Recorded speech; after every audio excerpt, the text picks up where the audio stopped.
Hello, everyone. This is Tom Fox, the voice of compliance, back again with Matt Kelly, the coolest guy in compliance, for another episode of Compliance Into the Weeds. First of all, Matt, welcome back. Hello, Tom. Good to be here as always. So, Matt, you wrote a blog post, I think a week or so ago, about some of the changes wrought by the Russia invasion of Ukraine.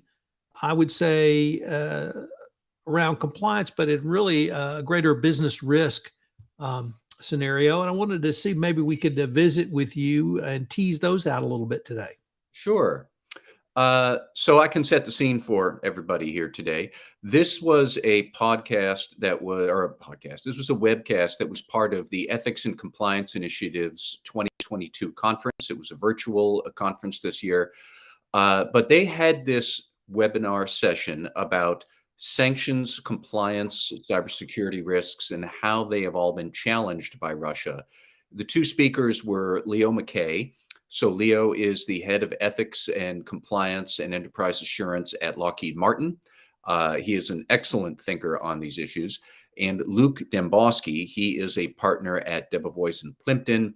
And also our fellow podcast friend, Mike Volkov. Mike was the moderator of this discussion, but it was a really good curtain raiser about how the Russia invasion, certainly it challenged compliance and thinking around sanctions and whatnot. But then Leo and Luke really opened the lens to talk much more about how the skills that you might have in due diligence and anti-corruption compliance should be leveraged by the whole company for the bigger supply chain risk issues that are afoot here, thanks to Russia causing so much turmoil in the global economy. So I thought it was a really well worth it, the hours worth of time there, but there was an awful lot of good stuff to be discussed. Matt, the supply chain issues, I think, are primarily started with the first round of sanctions that was levied against Russia for their invasion of Ukraine and have continued. But it's really much more than your direct suppliers. It is your second, third, and fourth level suppliers. And you were able to tie, as you indicated, what compliance professionals do around due diligence to some of the issues that you have to begin to consider. So could you start there with how you see the intersection of compliance and supply chain around this issue? Yeah, so Leo McKay brought up some really good points there that got me thinking, and then I spun up a whole blog post about this. But certainly the immediate compliance implications are pretty clear. You have third parties you do business with, and now we have these heightened sanctions issues. So you need to do really third party due diligence and screening against your immediate suppliers. Like, I think most compliance professionals get that. But Leo was very much talking about how you need to consider the second order effects of all of these sanctions on your supply chain. So you might need to cut ties with some third parties, or you might need to, because of that, maybe pay more for materials or components that you have to source from somewhere else. Those aren't necessarily the compliance officer's jobs. That's a procurement function. That's maybe the CFO or financial planning department's job, is to think about some of those second order effects. But they can't think about the second order effects until compliance has stepped in and done a really good job with those first order effects, which are, do we have sanctioned entities in our supply chain? So we need to screen all of our own third parties, but we also need to assure that our third parties are screening their own third parties, and so forth and so on. So the way that Leo had said it, I jotted down a quote that he made that I thought was really good. What have you learned in due diligence for anti-corruption that you can apply to control your supply chain? And the higher up you are in your supply chain, the harder that becomes. He said that, and certainly that's true. But that's the question that you need to think through. If you compliance function, if you're going to start squeezing the supply chain because you have to, because sanctions have expanded, because the enforcement risk has gone up, it's nothing personal against compliance. But if you are going to start going over the supply chain with a fine-tooth comb, how can you then work with the rest of the enterprise after that to think through sourcing from alternative places, the financial implications of this, and various other issues like that? So, Matt, let me pick up on a couple of points you raised there around a greater enterprise risk management strategy. You talked about specifically with supply chain scenario planning and inventory control. And you noted those are typically not within the wheelhouse of the compliance professional. How does the compliance professional sit down with their supply chain professional and begin this scenario planning? Is it what if, or how bad, or something different? It's it's a bit of both, I think. If we take what Leo McKay had said about leveraging anti-corruption compliance experience for supply chain risk management, if we take that from the start, then you can derive. I came up with five, I think, capabilities that the company will need to have. Now, some of them are very much in the compliance wheelhouse, some not. But the five would be due diligence skills. That's still going to be the basis and foundation of all this. Screening capabilities, which will need to be sophisticated because the sanctions parties, those lists, they're changing all the time now. They are often not originally in English, they're in Cyrillic. So, how would you translate all those spellings? Sophisticated screening capabilities, contract management to assure that you have screening clauses and third party due diligence clauses to force upon your own third parties, onto your fourth parties, and so forth. But you can't push them to do that if it's not in the contract. Scenario planning, like you had mentioned, Tom. So, okay, if this supplier is now knocked out, what does that mean for when we will run out of widgets, or we'll need to pay 4 times as much from the other supplier, other issues like that. And then, as prosaic as it seems, inventory control. If we're going to run out of these widgets in 90 days, then do we want to slow down delivery so we can stretch out our widget supply for 120 days so we can find a backup supplier, things like that? How are we making sure that we're not running out of widgets in 60 days and we'd be run high and dry within 2 months? So ultimately, and reader listeners, stop us if you heard this before, you're going to have to form a cross-disciplinary team to think through these issues. But compliance would very much be part of that team. And I think the basis of it is still going to be due diligence to find out who your third parties are, screening capabilities, and then from there, compliance can do those and bring that expertise to this in-house committee to say, all right, this is what we're doing now, but this is all of the immediate effects we might cause you, the company. How do we get through all the secondary effects? And we are going to have to start thinking about scenario planning. And then procurement might say, oh, crap, we don't have the technology to do that. Well, procurement, you'd have to try and figure that out and get the technology, which does exist. Or legal might say, oh, crap, we don't have the contract management capabilities for that. And so you'd have to think about how you get that done. But when compliance sits down with the rest of the enterprise team to figure all 5 capabilities out, I think then you'd very quickly start to see where you are or are not strong and where you might or might not need technology support or just better procedures for this, or awareness of it. So that's how it all kind of starts to fit together, and how you do leverage the anti-corruption due diligence experience you've had to a much more third-party risk management capability that you're going to need, where screening and due diligence are the first parts, then all the other consequences. The rest of the enterprise is going to have to catch those consequences. So compliance is to be part of the conversation as you're kicking that down football downfield. So, Matt, it strikes me I'm hearing kind of 2 overarching themes. So let me pitch these to you and see, one, if I heard you right, and 2, if you what you might think of them. The first one is compliance morphing or evolving more into a business process, because it's not simply the due diligence, contracts, and managing. It's a much more broader remit. But that leads to my second observation, which is a much more comprehensive and much more holistic enterprise risk management process. And you've articulated that you would either have a cross-functional team or combine some sort of the business capabilities of both. But could this lead this black swan event, or this year's crisis, or this quarter's crisis, lead us to really further evolution of compliance, but in the context of, I think you've been talking about risk for quite some time, and companies finally saying, guys, it's risk. Let's manage our overall risk portfolio by having everyone get together and look at it. Yeah, I definitely think it's going in that direction. Tom, you said, does this mean compliance is going to become a true business process? I would almost say the compliance duties get subsumed or become part of a bigger risk management process. You are not going to manage your supply chain risks without addressing the compliance obligations tucked inside that umbrella. And those obligations are going to be due diligence. They're going to be screening. They're going to be building some way to filter out the undesirable third parties and whatnot. But ultimately, this is still going to be about big risk management duties that we're going to need to develop.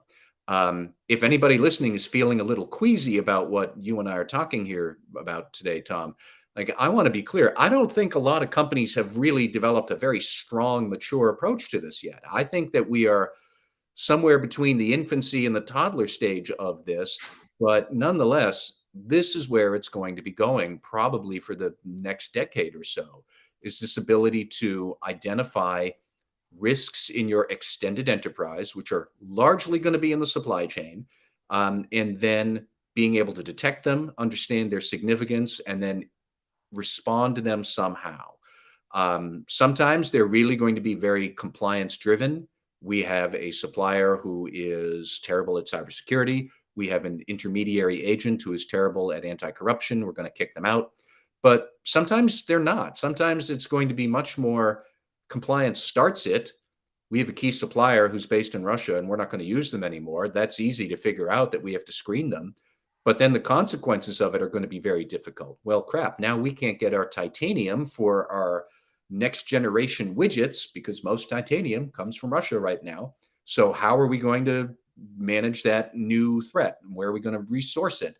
How does that change our financial predictions or our deliveries to customers? Those aren't compliance functions to think through those second order effects, but compliance doing its job creates those second order effects, which need to be addressed. And the board is going to want to know from the management team, how are we addressing all of this? And that's why all of this starts to fit together into this bigger risk management process that we'll all need to develop sooner or later. Matt, let's take advantage of the live nature of this podcast recording by let me pitching to you a question that's come in from one of our listeners, Sure. Dr. Burkhard Fassbach in Germany. Can AI help or a broader tech solution? Any thoughts on that? I think it probably could help quite a bit. It could certainly help, say, around analysis for money laundering. If you're more in the financial services world, you still have all of these challenges, but you're worried about AML compliance as opposed to maybe economic sanctions, but you have a lot of transactions to study. And financial firms do use AI there. Or if you wanted to take another capability that is, we mentioned, say, contract management. If you are using some sort of legacy system or desktop tools to manage contracts one at a time, A, that's inefficient, B, it's probably wrong, and C, even if you somehow manage to get through A and B, you don't have any easy way to then immediately collect all of the, I don't know, certifications and attestations from those third parties that, oh yeah, we are absolutely honoring the contract, totally.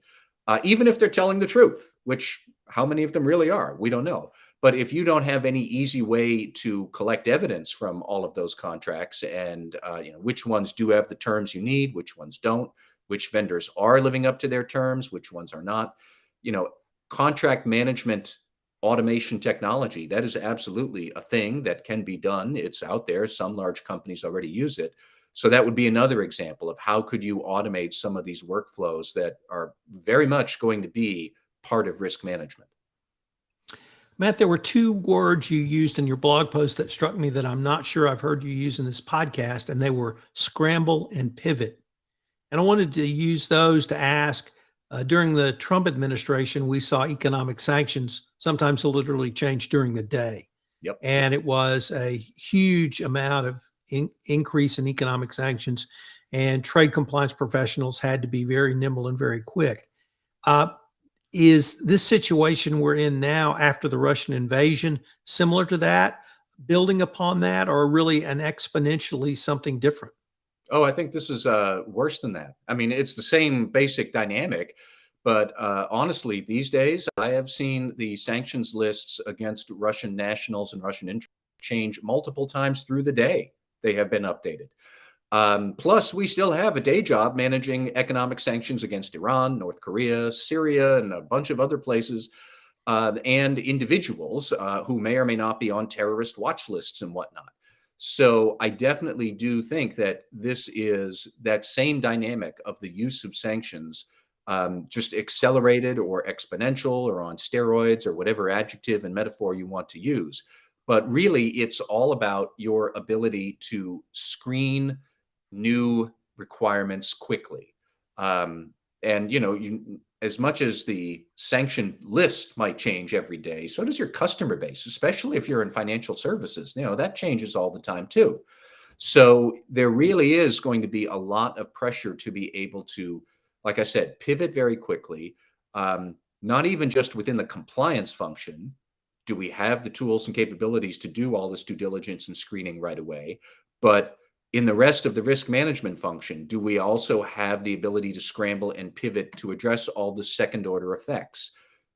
Titanium is going to be my go-to example because I did not know until very recently a lot of titanium is sourced from Russia, and it is used particularly in aviation, jet airliners, and it can be very difficult for, say, a European firm or even Boeing to try and figure out on the fly, where are we going to source 1/3 of our titanium now that we can't use it? So again, how would you pivot to resource some of the sources that you can no longer use? That's going to be very challenging. Now, that's not necessarily new. And to some extent, it wasn't even driven by Russia because we had a lot of supply chain glitches and inflation problems before Russia invaded Ukraine. But again, Russia invading Ukraine made all of this just much worse. Exponentially, logarithmically, I don't know what those terms even necessarily mean, but it's going to be worse. And you will need to build a responsivity to those changing conditions. Matt, before the invasion, if someone had asked me what I thought perhaps the biggest risk to U.S. businesses would have been, I would have said cybersecurity. We haven't seen the unleashing of a total cyber attack on the U.S. yet, but this webinar that you attended also talked about cyber risk. What did you hear or see in the cyber risk discussion that you thought tied to compliance? Well, I heard a lot of similar sort of phrases about being able to anticipate second order effects, being able to assess your third parties and their third parties, and so on. It's just instead of assessing the availability of physical goods, we're talking about assessing the availability of IT services and potentially mission critical services. And they have to be available in a secure way. It does you no good to have all of your mission critical cloud based apps available if their security is terrible. All you'll be able to do is process a lot of customer transactions that automatically make the privacy breach worse. That's all it would be if they're not going to be secure. So what I've thought of was really, what can compliance do to help with things both before a cybersecurity event and after the cybersecurity event? Because you will have to assume that the event, whatever it might be, is going to happen. So I even sketched out a little chart about left of boom and right of boom, and the boom is the cybersecurity event. What could compliance do to help with cybersecurity risk? You could certainly do things like monitor changing regulatory obligations around privacy or breach disclosure. You could help to set policies for how sensitive data is handled by your employees and by third parties. You could review training.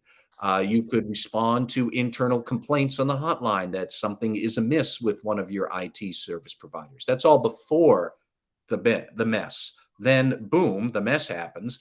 And after that, well, you would probably be responsible for notifying regulators by the proscribed time of what that we've had a breach, assuring other appropriate disclosures in the SEC filings to investors, maybe performing a root cause analysis if that is what compliance does, or if not you, then our friends at internal audit.